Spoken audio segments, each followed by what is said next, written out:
Cześć pokututa, please Takrenko, jak Oscar. I love you.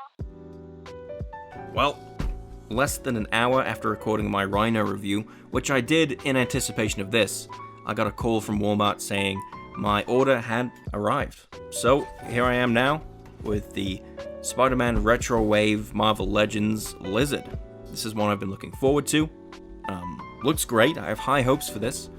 I'm going to crack it open and see what this guy's all about.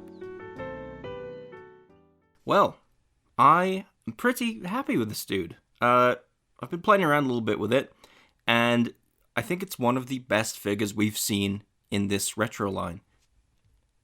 I talked in my Rhino review about how it has its strengths and weaknesses with the villains, and this is a big win. So what we have here is a completely new sculpt. Correct me if I'm wrong. I don't think any of this is recycled from any other figure, though I can see maybe the torso and part of the legs being reused. But this is great. So what we have here in terms of the lizard design is unequivocally human. The last lizard Build-A-Figure we got was pretty much a velociraptor in a coat. It was very dinosaur-inspired. Whereas the only really lizardian things about this guy are the head and the tail. You know, he's got some big hands, some scaly skin, and big feet. But he's largely human in form, which is, I think, how most people are used to the lizard. So in terms of the sculpt, as far as the clothes, pretty basic stuff. No jean texture there on the jeans, no denim texture. Same with the shirt. It still works. There are wrinkles all over. They look good. They're not too distracting. Where the sculpt really shines is on the skin. We have a scaly look to all of the skin here. Indents there. The head is pretty much what you would expect from a good classic lizard. Even on the tail there. And you'll notice as well a paint wash, I think throughout the whole figure where we can see skin. So what the paint wash does, it gets in the crevices, gives them a darker look, really accentuates the sculpt. And on something like this with this much detail, with a scaly look like this, it works very, very well. It really brings out the sculpt. And it's something I wish we saw on a lot more Marvel Legends, especially with that Rhino. We'll take a closer look at the head sculpt, and this is the classic look. This is how he looked in the earlier comics, maybe a bit more of a snout. I think the earlier comics, he pretty much had a flat face. This one has a bit more of a snout going, but it's undeniably the 60s look, what he looked like in the very early appearances. And it is excellent stuff. No articulation on the head. Lizard figures will often have an articulated jaw. This one is not. Still, very happy with this. It's a cool look. Maybe a little goofy, but he does come with an alternate head. And here it is. And also, I think you could call this a classic lizard head as well. Very, very 90s-y. Pretty close to what he looked like in the animated series, except he has yellow eyes here, whereas in the animated series he had red eyes. Still, this is how I picture the lizard in my head. Love that we get a tongue out here. And a much more pronounced snout. It's not quite as monstrous as something you might see in Todd McFarlane art, which I'm sure a lot of people would have liked to see, but I think this one's a crowd pleaser. This is, I'm pretty sure what most people think when they think lizard. Again, no articulated jaw. It looks articulated. You can see it's a separate piece, but if you look on the bottom, you can see there is no hinge there. Still, this is good. And between these two, I think they've given you a great choice between heads here. There are definitely one or two other heads I'm sure many people have liked to have seen. I think this is a pretty good balance of the classic 60s goofy-looking lizard and a more contemporary look that I think most people will be used to. He does come with interchangeable hands. We'll start with these. So he has a splayed-out, flat-looking hand. It's almost like a Spider-Man wall-crawling hand. We have this one that's more of a claw. Very gestural, both of these. And then we have these. So it comes with one fist. Again, it has the scales and the great paint wash. And we have a gripping hand. And those are the four he comes with. Now, of course, I would have loved two fists, two splayed out hands, two gripping hands. But with everything we're getting, the new sculpt, the paint, I'm okay with the limited hands here. And for that gripping hand, he has two potions. Love these. I think these go very well with the 60s head. Lizard is a dude who's constantly coming up with all kinds of crazy potions and shit. So these are great. You can see at the bottom where these slot in, these little potion bits. I assume they just pop in there. And that could be, I guess, a little distracting, but I'm very happy with these. These are cool accessories. Moving on now to articulation. His head looks up this much and down about that much. Not too bad. We're working with a hinge and ball, but also I believe the neck is on a ball as well. It does have separate movement, so it gives you a pretty good range.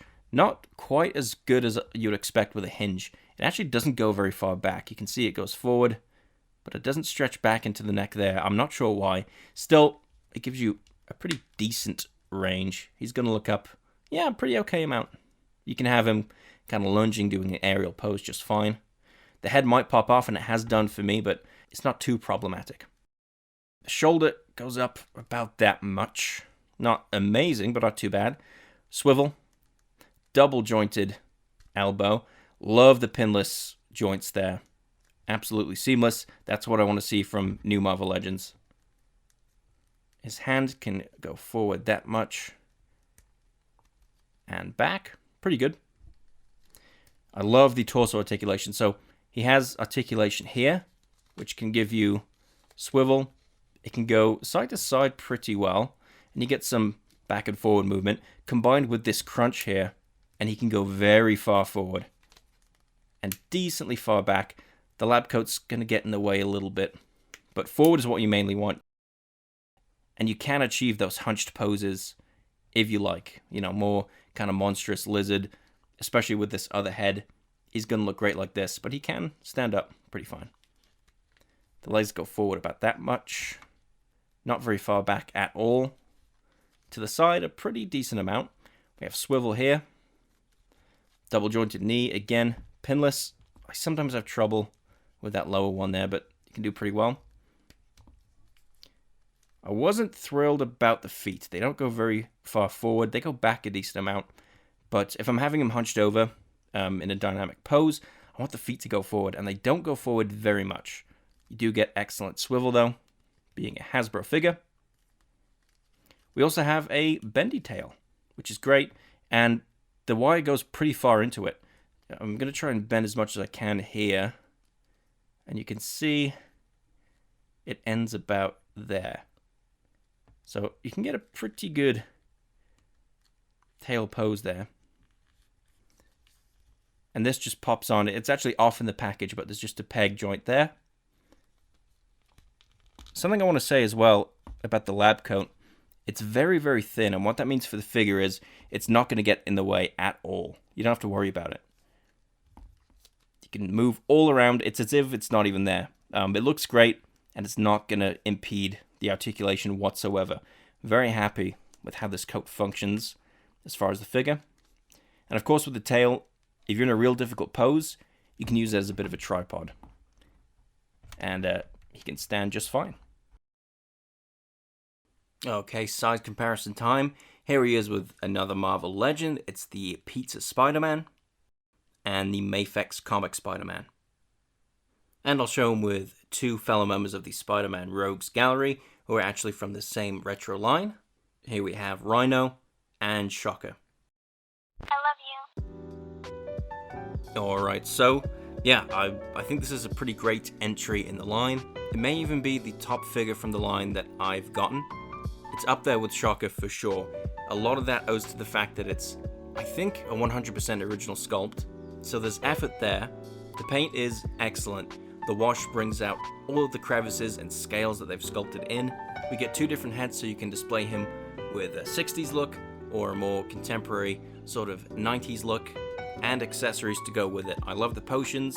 I love the different hand options. He can stand upright like he did in the older classic comics, but he can also get hunched over in a more monstrous kind of way that some people might be more familiar with. He's incredibly dynamic, pretty much all the articulation you would need. That lab coat does not get in the way, and those can be scary. There are a lot of Legends that have longer coats that just fuck up the leg articulation. I was playing with the Multiverse of Madness Wong earlier today, trying to get him in some cool poses. His legs are pretty much useless. All that articulation really goes to waste because he has a thick, long coat. And a lot of trench coat and overcoat figures do have that same issue. This doesn't at all. That lab coat's not going to get in the way, whatever you do. There's room for the tail to do its thing. It's got a bendy wire in there, which I love to see. Hasbro's really padding out the Spider-Man Rogues gallery with some excellent releases. I know we're getting a new Scorpion soon. I'd love to see a new Vulture. I didn't pick up that older one that came out, or the Ultimate one. A new Chameleon would be excellent. I think the older one is pretty overrated. Back in the day it was good, but we need a new good Chameleon. A new suited Tombstone would be cool. We got the classic one recently, but I'd love a suited one to go alongside Hammerhead and Kingpin. But yeah, I mean, I don't think we'll need another Lizard again, unless people really want a McFarlane-style Lizard or something like that, but I think this covers most of the bases people would have wanted. If you come across this one, you don't have to hesitate because it's excellent. With the sticker shock we're going through, with Marvel Legends and Black Series going up in price, that a lot of people are second-guessing which figures they're picking up, myself included. This is the kind of thing I'm happy to pay some higher prices for. Maybe not as high as they've been getting, but still, this is the best Legend I've opened in a while. Let me know what you think of this. Are you going to pick it up? Do you prefer the older Build-A-Figure Lizard that was more kind of dinosaurian? What are other highlights from the line? Do you have the Shocker? Maybe the Kingpin? Let me know in the comments. And thank you so much for watching.